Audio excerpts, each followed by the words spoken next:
All right. Well, thanks for joining us, everyone. We really appreciate it. We've got Dave on again, and we want to talk about Nazis and UFOs and what that tie in is.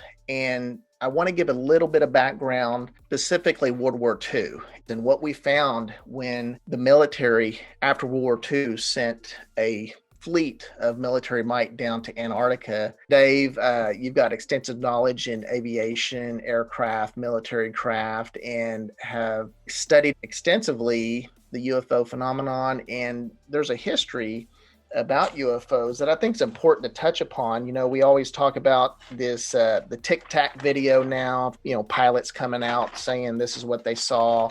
It's more basically in the media. It's always been out there, but more front and center. And what we're going to talk about today is the story of the early flying saucer era, and then kind of expand that into modern times and why this is all important, because it all ties in. But I want to kind of lay the foundation of why we're talking about this. And it's important for folks that may be a little rusty on their history to kind of just do a brief overview of World War II. And so I'll kind of discuss that now and why that relates to UFOs, at least in the discussion we're going to have. So World War II was basically between, on one side, you had the Allies, the United States, and essentially every other country in the world, around 30 countries. And on the other side, you had Germany, Italy, and Japan. And Germany set out basically to invade the world and dominate the world.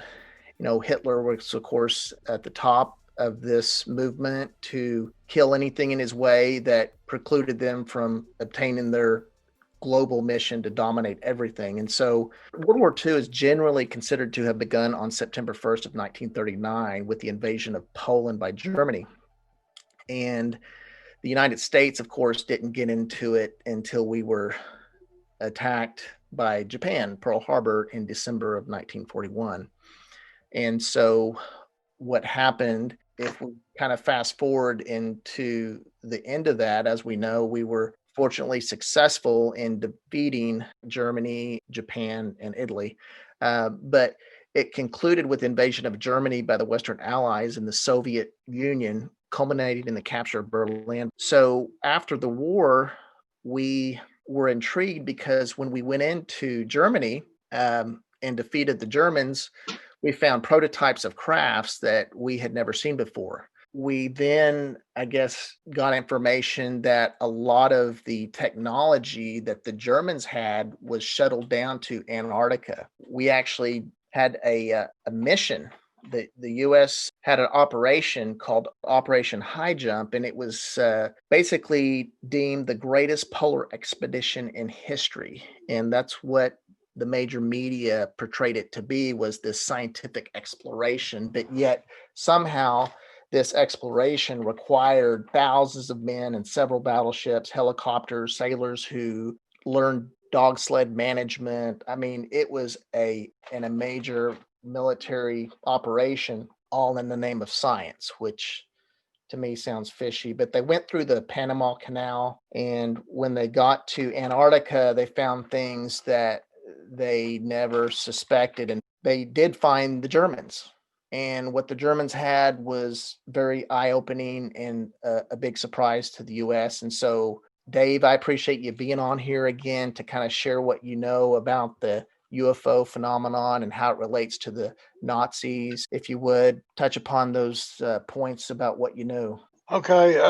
Well, during the war, of course, nowadays, as kids in school, they don't talk about this anymore. This is ancient history to the kids nowadays. So the technology that was out there was just, unbelievable. So the way it went, during midstream of the war, that everybody was using propeller-driven aircraft at that time. The jet technology was being worked on by the Nazis and the British. And Frank Whittle over there in Britain, he was developing a jet engine. And then there was a guy over there in Germany. His name was Hans von Oheim, and he was working on jet, same kind of technology. The Germans actually they got an aircraft into the air before we did, and they put it on a plane called the ME-262. Moviegoers and stuff, if they watched the movie Red Tails, where the Tuskegee Airmen were flying over in Italy, for some people don't even know about that. That was an all-black fighter group. They flew P-51 Mustang. They shot the crap out of them Nazis over there with them things. I mean, they had made themselves famous by escorting bombers because they didn't hardly ever lose it. I don't think they ever lost a single ship during their escort stuff, and they were fighting these jets. And I talked to a guy that shot two of them down in one day. He was a P-51 pilot. The guy's name was Ben Drew, and I got to be friends with this guy. Met him at the gun show out there, same place I met Dennis. We were out there, and a bunch of these pilots were there. They had them there to sign autographs and stuff. And just so happened, their little setup there where they were signing autographs was just right a couple tables over from me and my dad. So we got to talking with them. We found out a lot of stuff from these guys when when they found out me and my dad were both in the aviation business. When the Tuskegee Airmen started telling them, hey man, we're fighting these jets. These things are unbelievable. They outrun our planes by 150 miles an hour. Well, Hitler had a lot of different technical groups, scientific agencies working on all kinds of technology. This is where it gets dicey here. People don't want to believe a lot of the stuff that's said, but Hitler did meet with aliens. Told that to people and they said, oh, you're whacked out, man. You watch too much TV. Here's what I would like to interject real quickly. When people hear that, they think, okay, click next video. But I'm going to tell you that, I was kind of the mindset is like, what do you mean? When I started researching this topic, I was really intrigued trying to connect these dots. And I'm going to quote some generals here in a little bit. I wanted to interject real quick before people heard that and thought, well, no, let me click, because we're going to lay out some things here that at least will get you to thinking, well, maybe, let me learn more about it. And that's all this is knowledge is power, right? And so Right. That's why we wanted to kind of touch upon this. And it's important to know our history. Our future is really dictated by our experiences of the past and what we've learned from past mistakes. And really, it's all about creating a better society for everybody. And so I know that gets a little philosophical, but yeah, go ahead, Dave. Go ahead and continue. Hitler had a lot of different technologies working at that time. He had a lot of scientific agencies within the Third Reich. So while Oheim and Whittle are working on the jet, they got jet technology rolling. Hitler, he's working on what they call wonder weapons or vengeance weapons. Okay, well he met with some alien power, and like I said, people don't want to believe that. They can check it out on their own. It's actually true. The V-1 rocket, that's now what they call the cruise missile. Well, can you explain, Dave, when you say he met with aliens, can you explain a little bit about, the resources that we were able to gain that from and determine that that was the case? Basically, what the guys I've talked to that are in the know that lived over there in Germany said he sold his soul to the devil to get this technology. Now, when you say these guys over there in Germany, explain what their role was back in the day to gain that information. Well, they come over here on that program, like you said, the Operation Paperclip, and the deal was when the war was over, the Germans had two situations. They could either surrender to the Russians and probably go to a prison camp and die and be worked to death like they did some of their people. Well, they all wanted to surrender to the Americans because we were going to treat them a lot better. And so that's where we come up with Werner von Braun and his bunch of guys, that went to NASA and helped us out with the space program and all that. They ran to the other side of the border as hard as they could go to get to the American side where they could surrender. What's interesting about that, Dave, is Russia actually recruited German scientists too after the war. Yeah, they got German scientists, but most of them were brought over by gunpoint. They didn't come down the mountain and surrender freely, to Allied forces, and then they were, put on boats and stuff. And when they found out the guys were scientists and doctors and stuff like that, they brought them over here to America, and they didn't get treated as good as we treated our people. After some of the Nazi scientists had to surrender to the Allied forces, and the war had wound down. Some of these guys that I knew had been over there. Well, several of them were Luftwaffe pilots. I knew another guy was in the U-boat service, and several engineers and scientists over there. And I met a lot of these guys too, these pilots and stuff.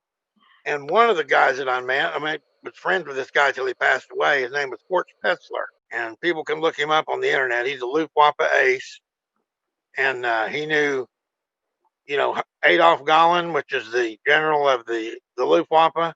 He knew Hermann Goering, which is Hitler's main general over the Luftwaffe. He knew all these people. I mean, he's got pilots. A lot of the Luftwaffe guys, the pilots and stuff, their families were threatened with death if these guys didn't fly for the German Air Force. Fort Fessler told me if he was a good pilot and you didn't want to fly for the military, they just threatened your family. He had no choice, and a lot of the other guys didn't either.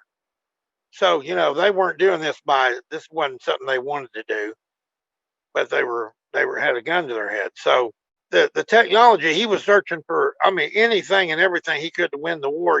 First of all, we had like I was talking about, was the V1 rocket. It was the forerunner of the cruise missile, which that's what we have now. That technology was moved into that area, and that's what we use it. That is what we used it for, to build a cruise missile.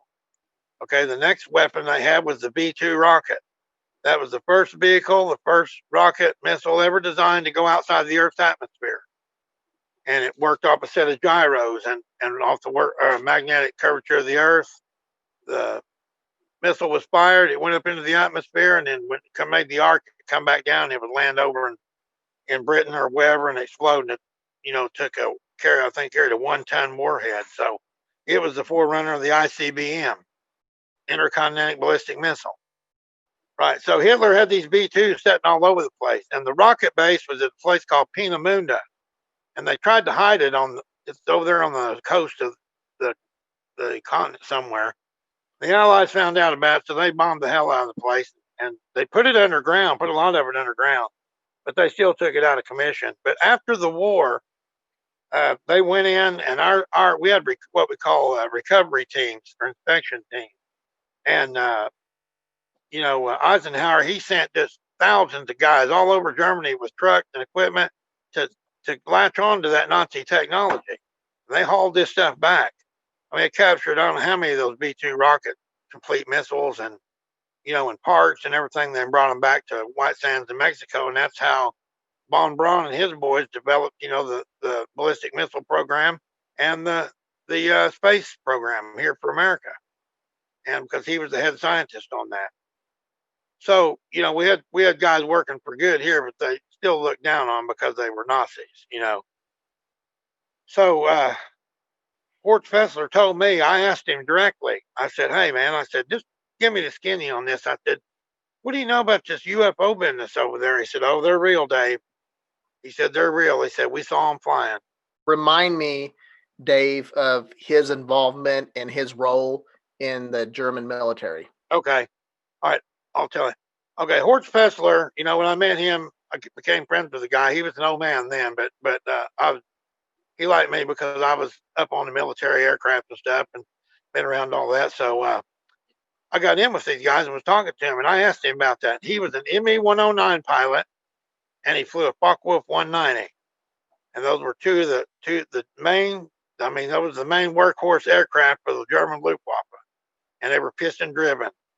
The ME-109 was a inline engine made by Daimler Benz, and the other one was a radial engine that looked like you see on a V-17. And he didn't fly the 262, but he saw them. But he told me, he said, I asked him, I said, what do you know about this UFO business with Goering and them guys? He said, oh yeah, it's real, Dave. He said they were working on that feverishly. He said they had lots of anti-gravity weapons. He got this stuff from the technology of the aliens. Nobody had that stuff. This is we're talking about. I'll give you pictures of that one. It's completely. Has gun platforms and everything. And these things can defy the Earth's atmosphere.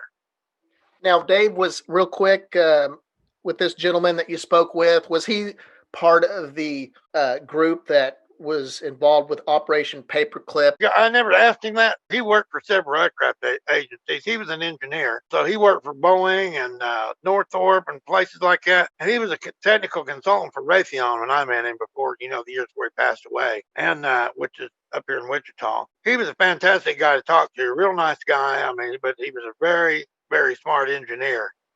and we got along good. I talked to him, I mean, just extensively about all kinds of engines and just everything that I could think of, asking questions about what the Nazis had. And he said they had just thousands of scientists working on this stuff day and night. I mean, it was, Hitler had all kinds of things they were wanting to do. They were desperate to take over the world. So the Horton brothers were another set of guys that come up with a plane that looked like the Flying Wing, and they wanted to build a bomber that would go to New York City. They were working on nukes. They had a heavy water plant that we took out. Special forces took that out and stopped them from being able to build the bomb. But all this stuff ties in that they wanted these UFOs because they could defy anything that we had. Any aircraft we had, they could just fly circles around them. It wasn't even a challenge. They could just shoot them out of the air like they were frisbees. So Hort Spetzler told me, he said those Nazi pilots would see these things. They'd use them in certain battles, and he said they would just come there and you'd see them fire and they were gone. I mean, just that fast. It could do maneuvers that you would just, that a normal aircraft wouldn't even think of doing. So this technology was taken from the aliens. It wasn't thought up by some guy in a street corner chewing bubble gum down here working on a home built. You know what I'm talking about? So, it was Hitler sold his soul and the soul of the country to get that technology. I want to interject a quick little story here that ties into what you're talking about, Dave, with the HO 229. There was a gentleman in Washington. He was a witness to spacecraft, and they were in formation. And he described this, and it went up to the higher ranks to the U.S. military. Admiral Richard Byrd was part of the Operation High Jump. Right, he commanded the operation. Yeah, and what happened afterward, after it was all said and done, with a conflict that happened basically between the U.S. and the Germans with their technology, that afterwards, what he stated, he warned, it says here, the necessity for the U.S. to adopt protective measures against the possibility of an invasion of the country by hostile aircraft proceeding from the polar regions. When this gentleman had reported in Washington State, these craft, they were in formation. From what I gather, typically if you're just dealing with a prototype, you're only going to see one and maybe two. But if you're in formation, those are not prototypes. Those are full-fledged, fully operational craft. What's interesting that after this event that happened in Antarctica with the U.S. and the Nazis, and again, we'll go into that here in a bit, the Admiral Richard Byrd was interviewed in Chile. He suggested that the unknown enemy possessed advanced aerial craft whose speed and range removed the protection previously enjoyed by the U.S. in terms of the vast ocean separating it from Europe and Asia.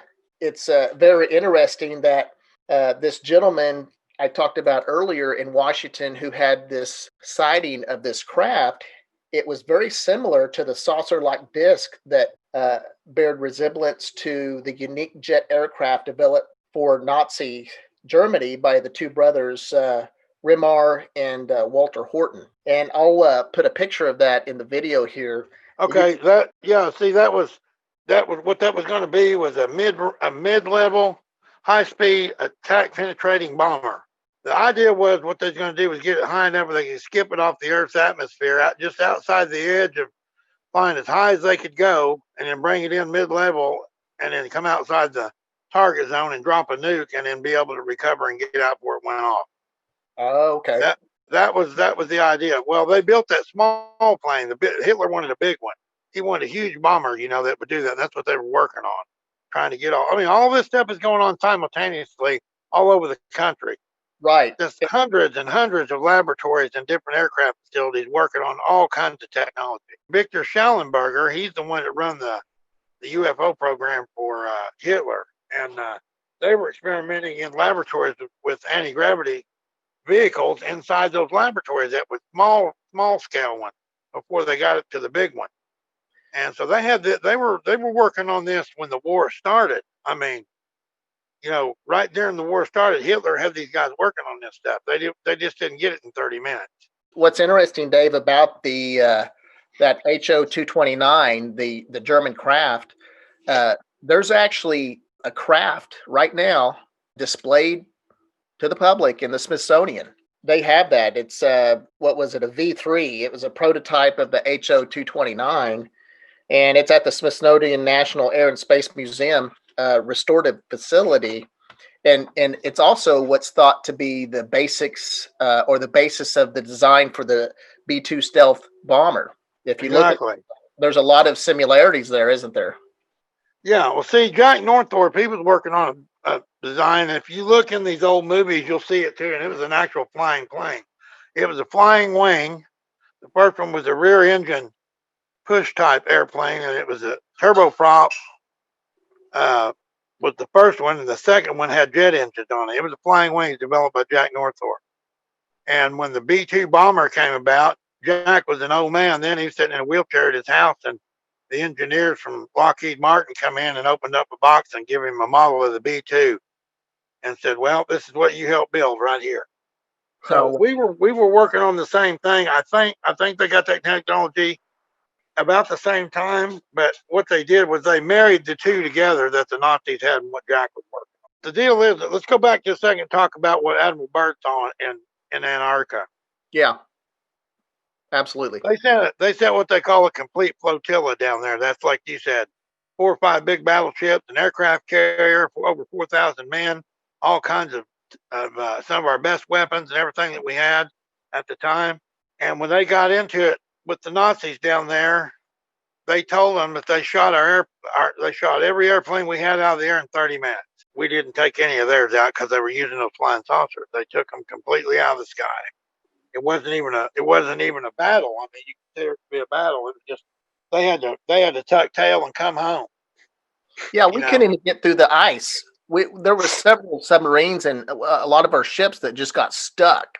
right, right. And people go, oh well, how could you live down there in the base? Well, the way they found remnants of a place down there where the Nazis first went in. Well, it was a weather station first, and so they built a base down there. It's still there. It's still operational. When you say they, The Nazis, okay, the Nazis with alien help, and they believe that the aliens there. Now, I'm going to say this, and I've only heard this show one time, and I heard the only guy say it once. But they took it off. They never showed it again. They never took it to air after that. It was Buzz Aldrin, and he went down there on a flight to look around at this place down there, and he said he witnessed the stuff with his own eyes, and he said it's there. And they said, they couldn't believe what they were seeing. And when everybody thinks Hitler died in a fire and he shot himself and all this. Well, Hitler was out of there 2 weeks before Berlin ever fell, and they got him out there on a U-boat and they took him to Antarctica. That's exactly what they did. It wasn't. Of course, they told everybody that he died. They all think the Russians thought they had him and stuff. But Hort Fessler told me, he said, "Don't believe that. Don't believe Hitler's dead. He's not dead." and you can talk about this, Dave, beyond that particular gentleman's testimony that no, he did not die. There's other sources to indicate otherwise, correct? You talking about him dying or Him committing suicide. There's other sources that basically reveal that that's not necessarily the case. right? Well, what happened was there was a big deal over that. They had the remnants of Hitler's bones in his body and all this. That supposedly had his head. The Russians did, but several scientists proved that it wasn't him. It was a lookalike. The guy looked like him, but it wasn't him. So they didn't know. They didn't know what happened. He perished in the building somewhere. Well, he was in one of those flak towers, and they have a bunker in it. And some of them things I guess there's a couple of them still over in Germany. Man, the thing got concrete walls that's 15 feet thick. I mean, come on. You can't blow one of them down with a nuke. And they were built to take it. So Hitler got out of there. I'm sure that Carl Dönitz got him out on a U-boat. I mean, you're not your main commander that's running the show. You're not going to let him go down in the middle of the town. They're going to get him out there when they know it's looking pretty bad. So Hitler, I know he was nuts, but he wasn't completely stupid. He got out of there, and he went to Antarctica to this base. They had these special submarines. I think they call them a Type 6. I can't remember exactly what they were called. Have to look up again. Anyway, they built a few of those. They were a lot better subs than we had. They had a big submarine complex in the Antarctica, and that's where they developed that. This is where they developed that technology. Well, one question I would have is that it's very well documented that about Project High Jump, and it was publicized about what the mission was. Again, a scientific expedition. But when the U.S. went down there and encountered the Nazis with their technology, and like you said, they wiped us out. What kind of sources or documentation is there about? Like, I would assume that we came back with a fraction of the men that we sent down there, the ships, etc. Can you touch upon that? Yeah, it was a big media cover up, just like the government covers everything up. They're not going to. They said it was a scientific expedition to do things in the Arctic, and it was down there. They wanted to find out exactly how strong the Nazi forces were down there at that base. So they didn't know how long they'd been building it or anything. And they got there and found out that they didn't want none of it after they got there. So they've been working on it, but the technology level had completely changed. I mean, you're talking about, Hitler had two ships. The first one was Hanabu 1. The second one's called Hanabu 2. There is a Nazi film. Fessler told me about that film a long time before I ever saw it. And I've only seen it here in the last 5 years. He told me about that film 20 years ago. He said, there is a film existing, Dave, of them test flying that thing, and it's only about maybe a little over 2 minutes long, but you can see the actual saucers as they're being tested. Wow. Well, here's one interesting thing that I found is that, the Air Force leaders basically were panicked when we realized that the Germans had this technology that we needed to play catch up. And so they had the Project Blue Book that was headed by Captain Edward Ruppelt from 1951 to 1953.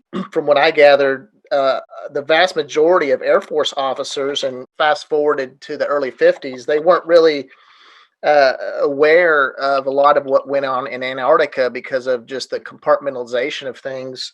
And he had written a book or memo, this Major Ruppelt, that shows that some Air Force investigators had concluded that the UFO sightings held an important German connection between, again, what I talked about with the sightings in Washington. And the CIA actually, in and about that time, wrote a memo about flying saucers, because this was obviously not in the media per se, but the CIA had a document that was released in 2010 about flying saucers. This was written in October 2nd of 52. It says here the conclusion was that these flying saucers pose two elements of danger which have national security implications. The first involves mass psychological considerations, and the second concerns the vulnerability of the U.S. to airstrikes. Think about that. I mean, that's an official document there. Again, it's nothing that's top secret. This is, obtained through the Freedom of Information Act. But it goes to show you that, what we're talking about, you can look this up if you dig deep enough. This isn't secret information. This is out there, and it's a matter of kind of questioning things. And I think that's important for all of us, not just think that this UFO phenomenon is a bunch of hogwash. There's some actual historical information that can back up a lot of what we're saying. And so I wanted to kind of touch upon that. Once we realized that we got to play catch up, we became privy to this technology through all the scientists that we recruited over after the war. And of course, Russia did too. And from that point, from what I understand, then that's when basically the Cold War had started to warm up, basically, because we understood that, well, if the Soviets have this information too, these scientists, these engineers, and so that's when we were scrambling to, okay, we got to play catch up. We got to figure this out. We don't want to be subject to whatever the Soviets decide to do to us. So I thought that was an interesting piece of information. It was from the director of the Central Intelligence, Deputy Director in 1952. And there's a tie-in to this with Wright-Patterson Air Force Base, which is the Air Force base that Project Blue Book started in, and actually where it's reported that the Roswell crash aliens were taken to as well. See all these different shows. They talk about Area 51, different bases. White Sands, New Mexico. There was a missile range and stuff. I mean, I know a lot of guys that were employed out there at different times. I've talked to all these guys. I've met them down through the times when I was working on different stuff. And I always asked them, and I mean, if it wasn't too classified, at the time they'd tell me. But there's some stuff they can't tell you. There's some stuff I worked on I can't say nothing about still classified. But a lot of it's been declassified now. I mean, we got technology now that most people still don't know about, Bill. Absolutely. I mean, stuff that I've dealt with myself. I mean, I was working on a magnetic levitation. Okay, this is the same exact thing the Nazis were doing. They were working on this stuff. They had it all figured out because they sold their soul to the devil to get this stuff. Okay, well, these saucers and all this stuff that we look at, they run off of an element on the periodic scale, but we have very little bit of it. It's called 115, and it's the manufactured element. It's part of nuclear power, and that's some scientists think that's why you see a lot of flying saucers around nuke plants, because they're trying to draw power off of the reactor to recharge their ships sometimes. And I don't know about that. When Bird come back from this is on a need to know basis, and if you didn't need to know, you didn't know about it. This wasn't even public knowledge for how many years? Long, long time. That's where these UFOs were coming from. I mean, a lot of the stuff, a lot of technology. We discussed it. There's two types of UFOs in the world. There's ones that are underground here, and there's ones that come from outside the atmosphere, which is in outer space. We'll have to get into that on another show. You said you wanted to talk about that further down the road. An insider, from what I read, basically said that they would spot these craft, and this again was post World War II, and the decade or two after that, that the U.S. military got good at determining, based on radar signals, that they were trying to distinguish, okay, what's German craft, what's alien craft, and that the alien craft would go upwards of 30,000 miles an hour. And typically they would be solo because they have the technology to where they didn't need a fleet that would protect each other like the German alien craft did. And that's why you would see typically German craft in fleets versus solo with the aliens. And I thought that was interesting. But going back to Project Blue Book, that was kind of an official recognition of, yes, we're going to investigate the UFOs. And then on an FBI website, which you can go there right now, in 1969, the Air Force announced the termination of Project Blue Book based on a study conducted by the University of Colorado, which I guess, when you mention a university, you think, gosh, well, it must be right. I mean, it's a university. How could they be wrong? They've, have the methods to study this in depth, this UFO phenomenon. And what the study concluded is that this UFO business, doesn't exist. No worries. We've studied it, and we've officially concluded Project Blue Book. And I think that was more of a way to basically tell the public at large, hey, this isn't an issue anymore.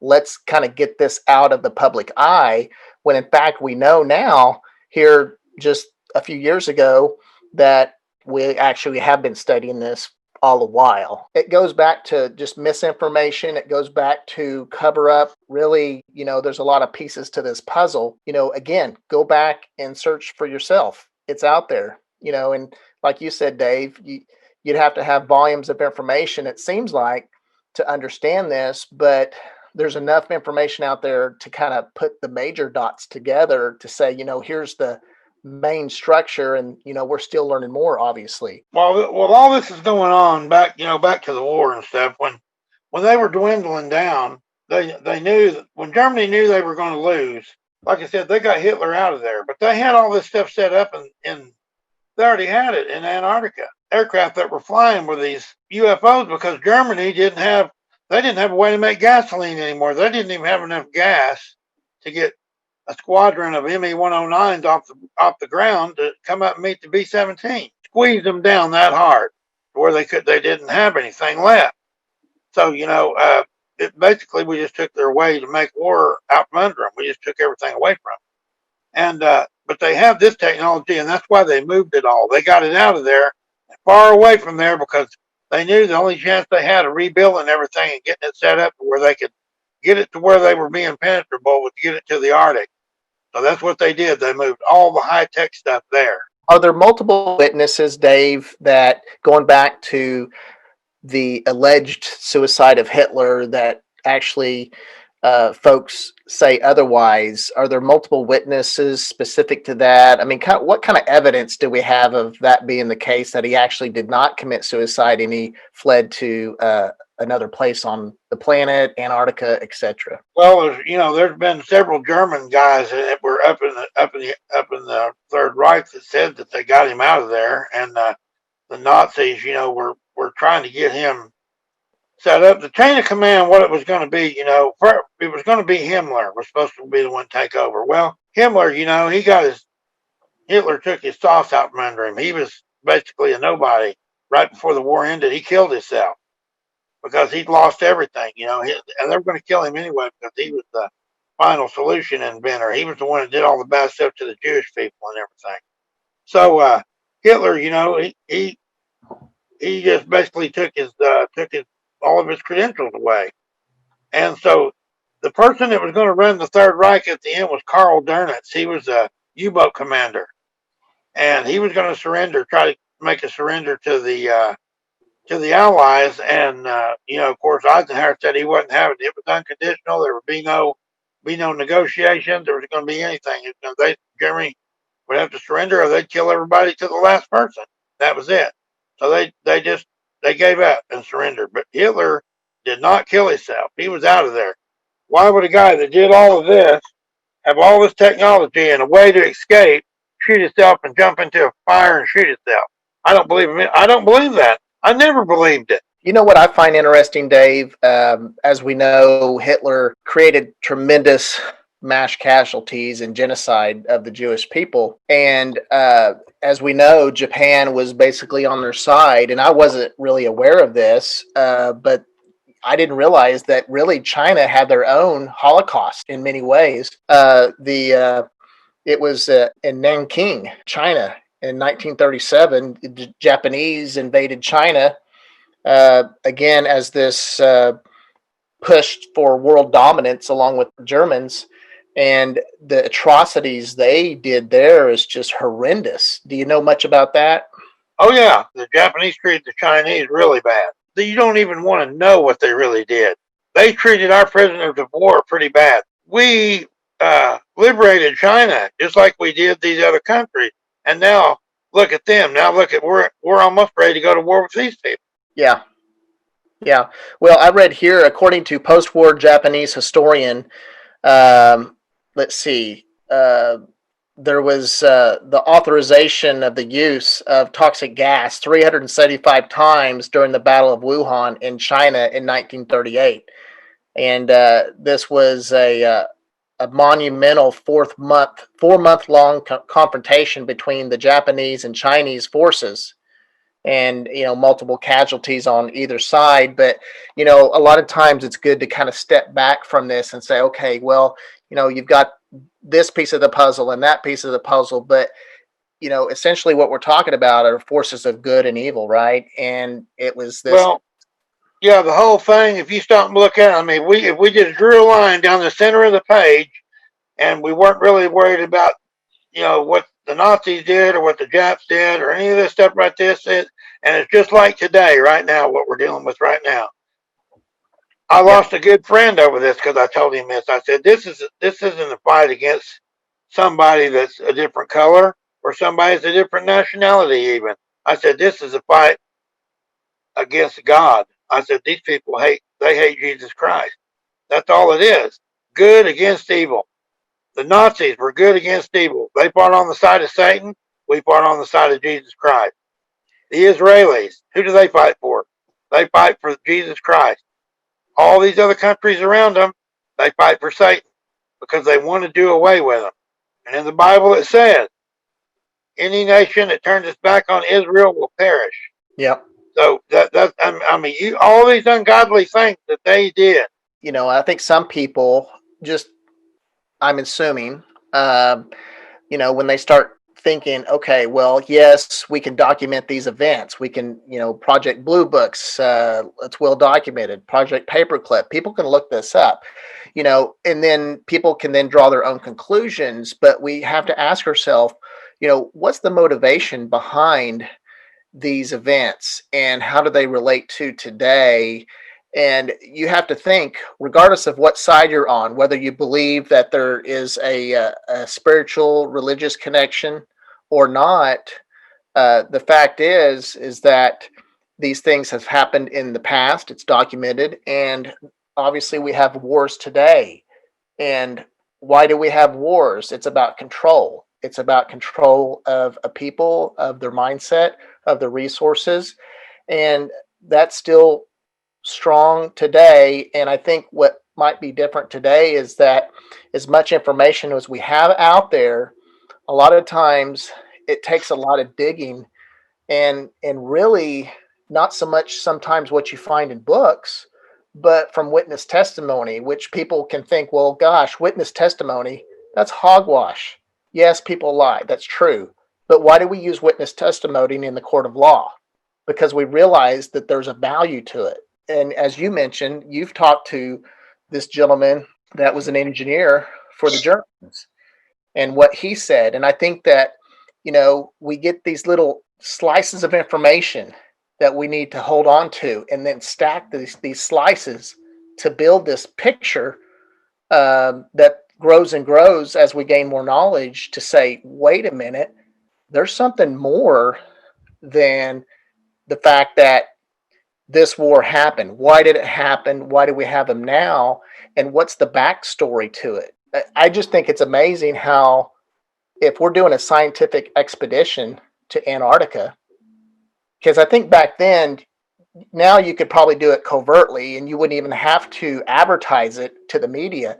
But I know Project High Jump sending the battleships down there. Why do you need several battleships and thousands of men to go down there for a scientific expedition, right? Right.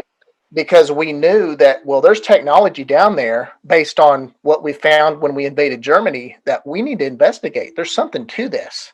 There's a commercial. I've only seen it a couple of times, but it comes on Fox News once in a while, and it says it's Trump on there, and it shows a bunch of guys and they're advertising for the U.S. Space Force.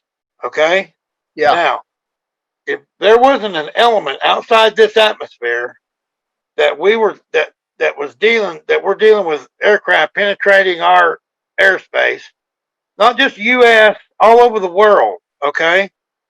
Right. We're talking about Israelis, Iran, all these people that get mad and throw a fit over this or that, and they want to attack their neighbor. I don't like you because you're black. I don't like you because you're yellow and all this kind of stuff. Well, you know what? If there was some kind of outside force that was coming against the world, how fast would them people stop everything they're doing and band together to fight those guys? I believe that truly. And Reagan mentioned that in his World Nation speech, right? Back when he got elected. He said, Yeah, that's what I'm saying. Here's the deal. He made Trump made it. Okay, they brought the Space Force together, which they've been working on this for several years. But then they come out right out in the wide open and make an advertisement for this. Well, that tells me that what I think is fixing to happen. And there's been several scientists that I've listened to in the past year that have said something about this, that they think when Trump gets reelected, that he's going to make disclosure. The people are going to know more. They're going to know some more things about it because these people are going to learn there's an outside force outside of this world that we may have to deal with, and the government's worried about it. And I know that for a fact, and other people do too. If they see some of these craft that I've seen landed or seen some of them around, most people, it would scare them stiff. Yeah, absolutely. There's a lot of layers to this, obviously, and a lot to learn. including myself. But my thing is that you have to, again, I go back to this, you have to connect the dots. There's big dots that are really obvious, and then there's these small, minute, subtle dots that you just can't really see with the naked eye. You got to get your magnifying glass out and then look for those subtle dots, because they're just as important, because they connect to bigger dots. And so my point really is always question things. That's how we learn. If we just sit and think, okay, well, no, this is the answer, that's it, I'm done with it, you're really not expanding your mind. So let me say this. There's a guy that I met, and he's an Air Force colonel, okay? And he told me one time, we was in a conversation, and he told me one time he brought this up to me. He said, Dave, he said, think about this for a minute. He said, all these people out here across the world, if they really knew what was going on, he said, I don't think they could handle it. He said, I really don't. And this guy's one of the smartest people I know. He's a good dude. He's a real good guy. And he said, he said, I went home before to my mom and dad's, and they begged me to tell them things. And he said, I have to sit across the table and I can't tell them anything, man. He said, because it's classified. He knows things. He knows things he couldn't even tell me, because my clearance didn't go high enough for him to tell me. But he told me, he said, I'm just telling you, there's things out there. And he said, the government covers up a lot of stuff, and they don't think that people can handle it. That's why they don't want to put it out there. So they feed it to them a little bit at a time.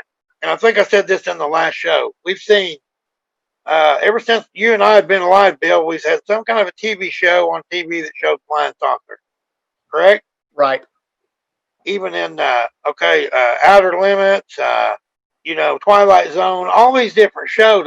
They're trying to get people ready. They've been trying to get people ready for the last 65 years of what is out there that may show up. They don't know what day it's going to happen. I'm going to say 15 years ago. I may be wrong in my time frame. I'd have to go back and look, because I didn't do that much studying on it. But I know a guy who lives there. He's a military gunsmith. He built one of my sniper rifles for me. His name is Mike Lau, and he was a armorer at Fort Hood. Okay, he lives in this town where this happened.